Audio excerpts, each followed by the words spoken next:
เรา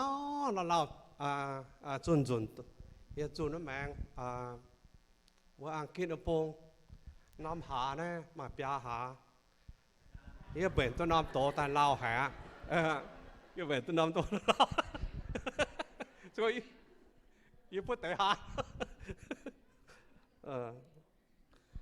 โอเคตัวบัวเจียก่อนฮะพอเนี่ยหอเต่าของเขา how good is good enough น้ำหอเต่าเนี่ยจะเกี่ยวกันร้องดอกไม้ชิงร้องดอกไม้ช่างชิงเก่าเพราะว่าจุดจอร้องดอกไม้ช่างชิงเก่านี่น่ามันต้นมั้ย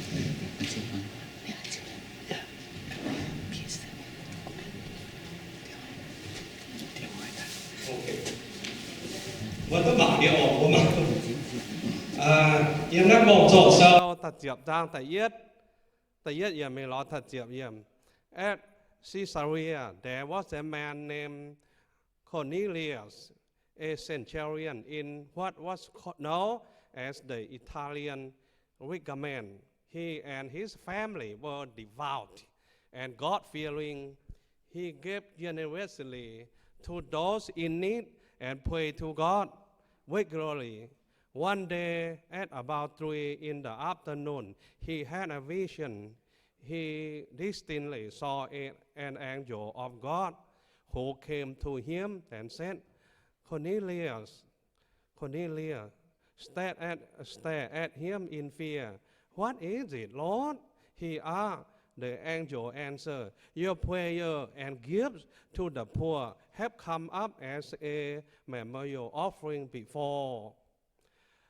Now send man to Joppa to bring back a man named Simon, also, who is also called Peter. He is staying with Simon the tanner, whose house is by the sea.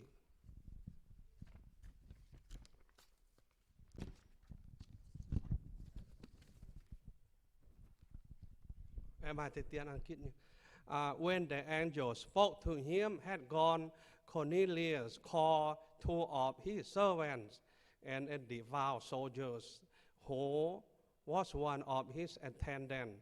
He told them everything that had happened and sent them to Joppa. Okay, จะบ่ตอบบ่เมียนเนี่ย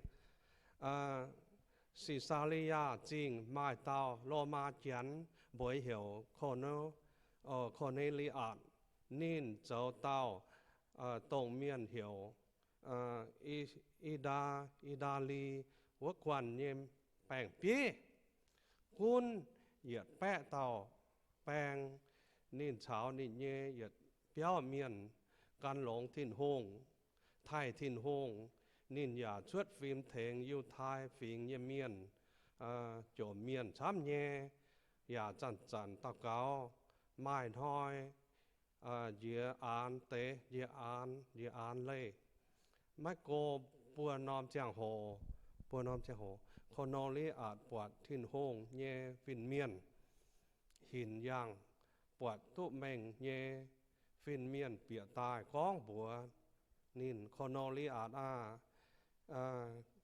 แห่คนนอลีอาจกำเจียหายนุเยหมางฟินเมียนนินหนากาเจียวว่าให้หยง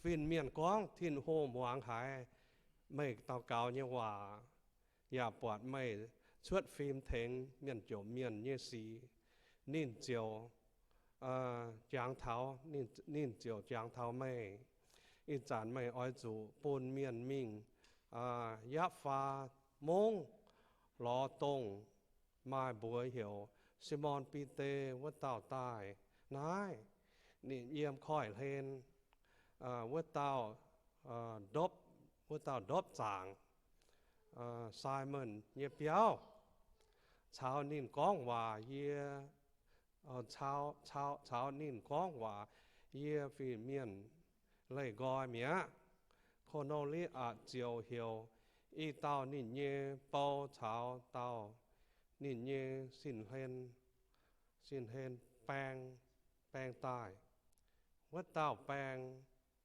อยากการหลงถิ่นหงคนนอลีอาเจาะ phiền miền bùa nhẹ hòa con bùa nhẹ hòa con bùn nín bùa muang chiều phái nín bùa mình yap phá mông.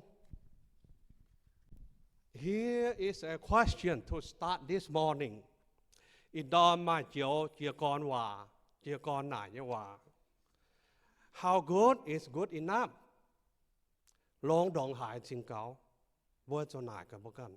Bố hát tao ya dầu long nha. Và bố cho nải cả bố căn.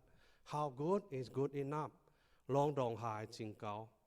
How good can someone be for God to accept him? Dầu Long Dong Hai Thiên Hong Ching Tai Chip Nín. Most people want to be good. Mai miền chăm ở bên khu miền, hát tao ya ở bên khu miền nha. Most people try to do the right thing. Mai miền chăm ở dấu khu sĩ. Most try to live a good life. Cậu chăm chia ở dấu công tác như miền. Most don't want to bother anybody else. Cậu chăm chia mai ở kinh tông ruộng tì tàu miền.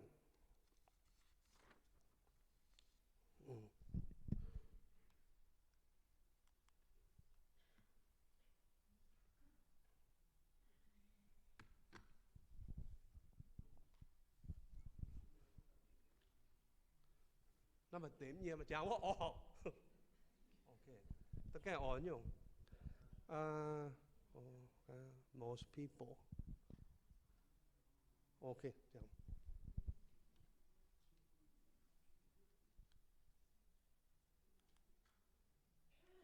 Ok. Nhưng mà vậy đó. Thôi chữ ồ. Really, if you get down to it, most people are just good folk. Chỉ kinh chiên nhé, sẽ có mấy trà mảng đó, bọt miền lông, miền cao chăm. But good is good enough. But is good enough. Bà khủng lông đó, cậu á phải.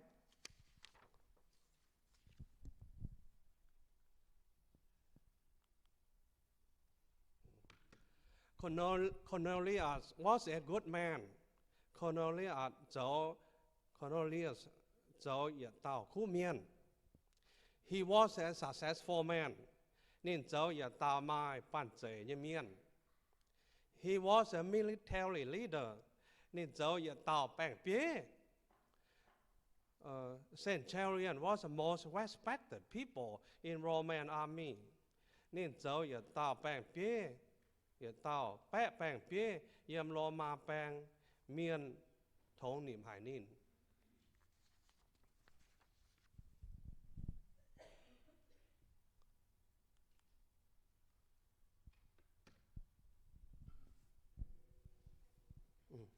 He had made good life for himself and his family.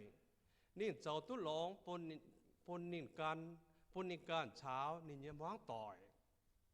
He was a moral man. Nín dấu yết tao công tác miền, phải thông minh miền. He lived a good life and moral life. Nín giang say chàng ở dấu lông hang. He had a good reputation with everyone. Even the Jews. Nín mai mình tao cháu tao miền. Và cháu yêu thai miền.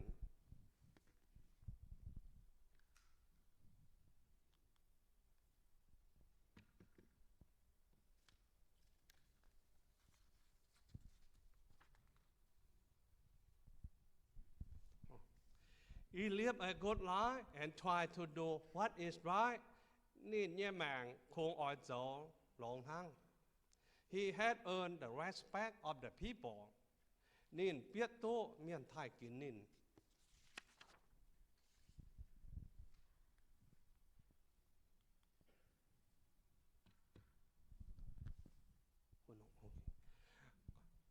Cornelius was a religious man. Cornelius dấu yết tao xiên tú lông như miền. He feared God. Nên cầm chia thiên hông. He was a Gentile who followed the Jewish religions. Nên dấu yết tao chán can yêu thai như phiền chẳng. He was attracted to the morality and ethical standards of Judaism. Nên bọn yêu thai nhé phỉnh giảng lông hải, nên chiều ói nhé, liệu can chết dấu.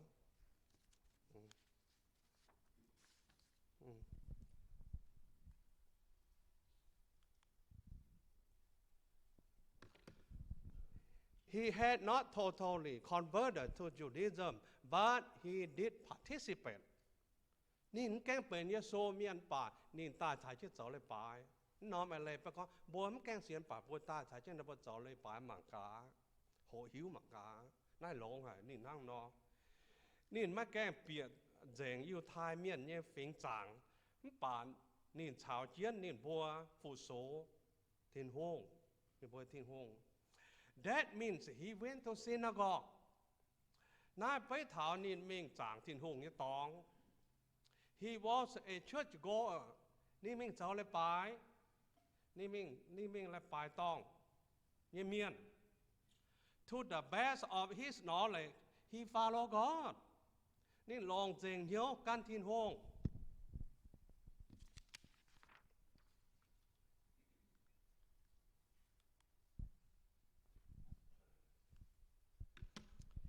He was a tither.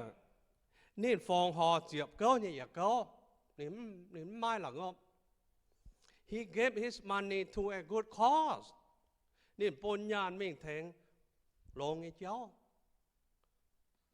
He was not a selfish man. Nên mấy chế miền giáp miền. He tried to help out those who were needy. Nên lòng hiếu thèn thảo chiếm chủ như miền.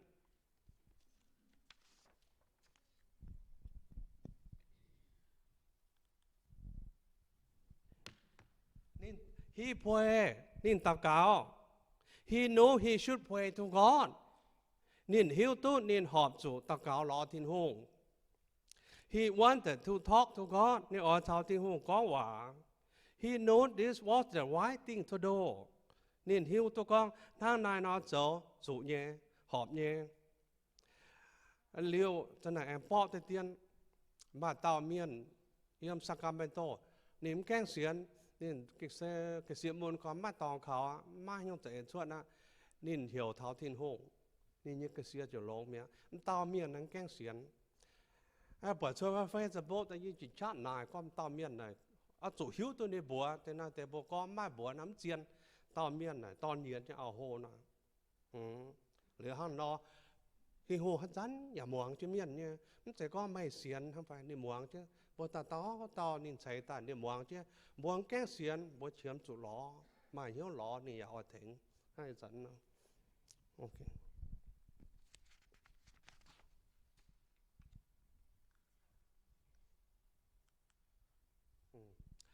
Despite all his goodness, he was missing one important thing. Có nên cháu tu chiến nhung lòng nhé nên anh cha chiến nhung lòng chiến nhé. Cornelius was a lost man. Ni tao tiếng lai miên. Cornelius cháu ya tao tiếng lai miên. Cornelius was a model person. Cornelius cháu khu nhung chế nhé miên. He had attained success in life. Nên nhé mạng cho kênh phút joy.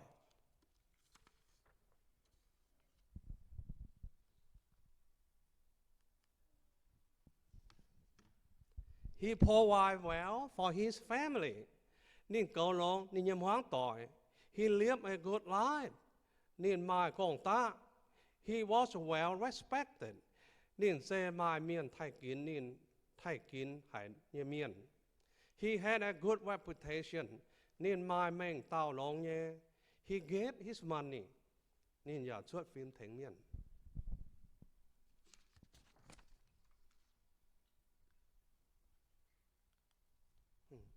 He prayed to God. Nên ta cáo lọ thiên hùng. He went to church. Nên mình ở địa cho lại bài. He was a well-religious man. Nên xe giờ tao xiên tu lòng như miền. Xếp yết nhung. Nên cháu tôi xếp yết nhung. Lòng nhé.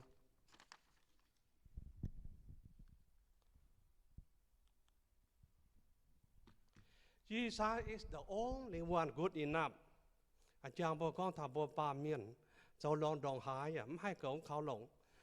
như hai thọ tại siêu tây đang nằm tại mình quảng liu anh nhớ blo với em của nhớ quên chứ nhớ mẹ tại chiều ôn chỗ ồ mày chiếm chữ yên pháiอีก็เย็นตามาเนี่ยพอเราไว้ตับจะกันยังคนจะไม่ปวดยึดแทงไหมไอ้ก็ไม่มีเชิดเนี่ยยังมีงาไปยังตากูดแมนอีก็ไม่เก่งใจโย่ไม่ก็โกยังพอไม่ปวดยังไม่จ่อตาถีเปี้ยมาโอ้ยังกูดแมนอีก็บนนี้ไม่กูดแมนปั๊มกูดอินับไม่เชื่อมจุดเจ้าให้สู้เนี่ยไม่ตุลอคู่อีก้องยังว่าโอ้ก้องไอ้เจียวเลยวันนี้เพื่อนก้ามาหมางแต่ยังควรจะแก้ไม่อย่างเงี้ยฮะน้อง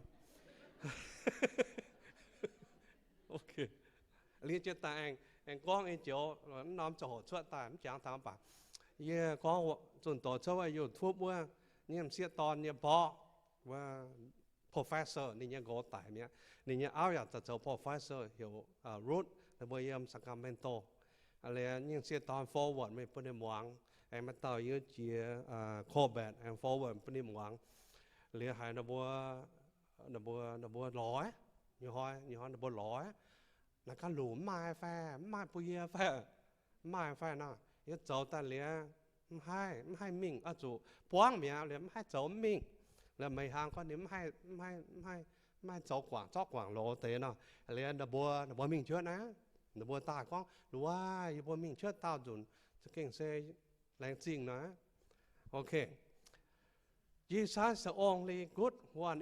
Jesus is the only one good enough. เยซูเสตงถูกเต่าหลงก็เก่าหลงทั้ง and we can only come to God through Jesus บัวโคไม้คงหายอย่างเยซูว่ามิงทุกเท่าทิ้นหงทั้งคนนั้นเรียก was a good man คนนั้นเรียกเจ้าอย่าเต่าคู่เมียน but he was nothing without Jesus ป่านินพระมายันยุงสกองนินมาเจ้าเยซูนอ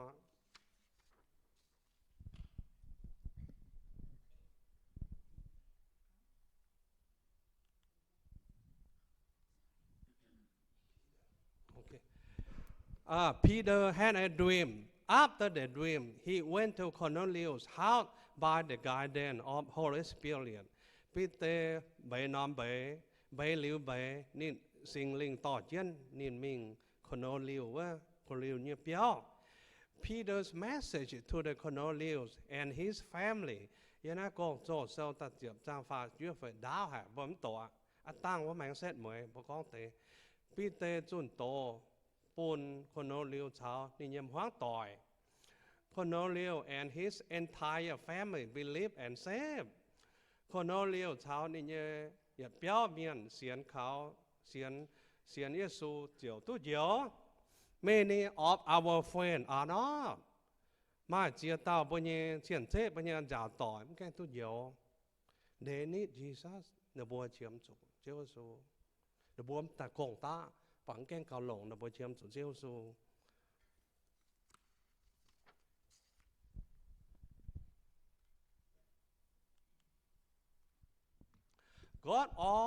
God is always working in people's life ทิ้นห่วงจันจันเจ้ากงเยี่ยมเยี่ยนเยี่ยมแมง Cornelius was not a Christian Cornelius ไม่ใจกีตู่เมียน He did not trust in Jesusนินไม่แกงเสียนข่าวเจียวซู He was a pagan นินจางมิวฟังไอ้เมียน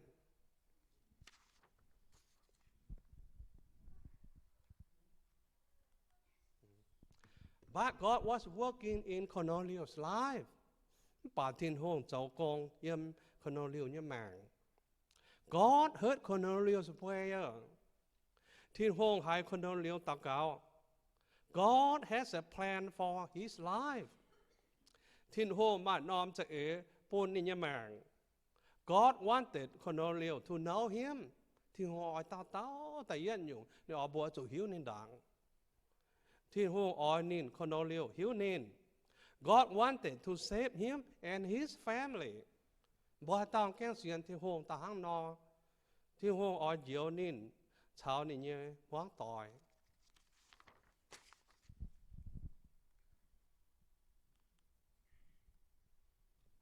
God wants to use you ที่หัวอ้อยหลงไม่ Peter was many miles away from Cornelius Yam Peter mean kono liu wo go nye go go.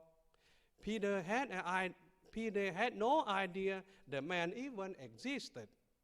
Peter mai hiu yet te kono liu. Good din jiang hin fai.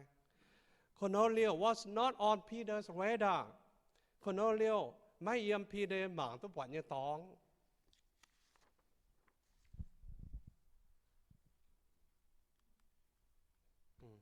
Peter had been taught to stay away from people who are like Cornelius. Kan phim miền. Peter hiu tu nín oi chủ ship gọi hai tao miền hang Cornelius no. He was unclean. Vậy chủ tây nhất nhung. He was unclean. Ta nhẹ nhung. Nín mai chinh dàng. Ta nhẹ nhung. He was outsider. Nín cháu cái nhẹ như miền.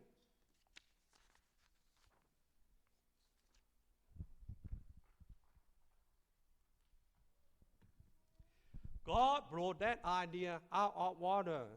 Thì hồn cho nó dùng idea cho quảng minh. Nothing God created is unclean. Mà hãy dùng thì hồn chạy tài. Mà chính dành. People matter to God. Miền man lòng chiến bồn thiên hồn.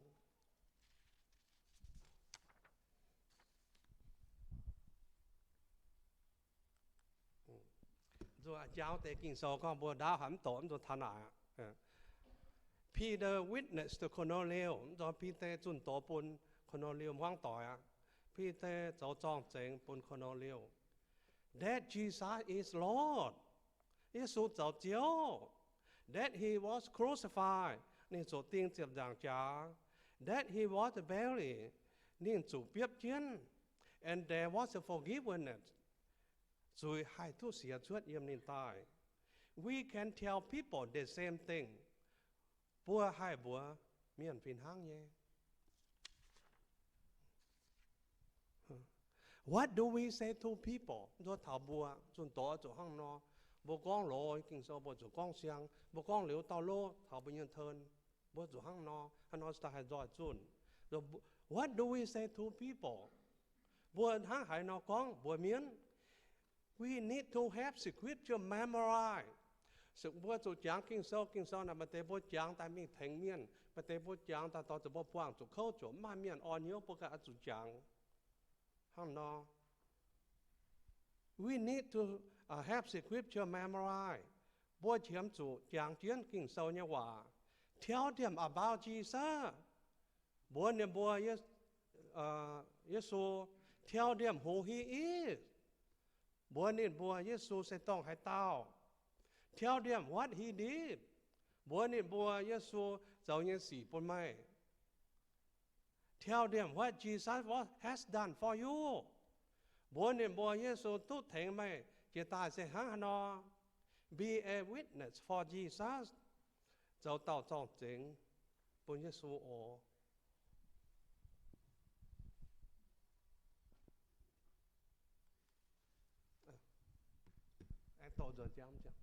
Okay. What do we say to people? Buồn hang hải nó con buổi miến. We need to have scripture memorized. Bữa cho giảng kinh sâu. Tell them about Jesus. Buồn niệm bùa thảo chiếu Giêsu. Tell them who is. Buồn niệm bùa Giêsu sẽ tổng hải tàu. Tell them what he did. Buồn niệm bùa Giêsu tu giàu như sĩ. Tell them what Jesus has done for you. Bố nên bố Giêsu tốt thế mày như sĩ. Be a witness for Jesus. Cho tao trọng chính. Bố Giêsu ồ lọc khúc. Ok, bữa nay ha, chánh với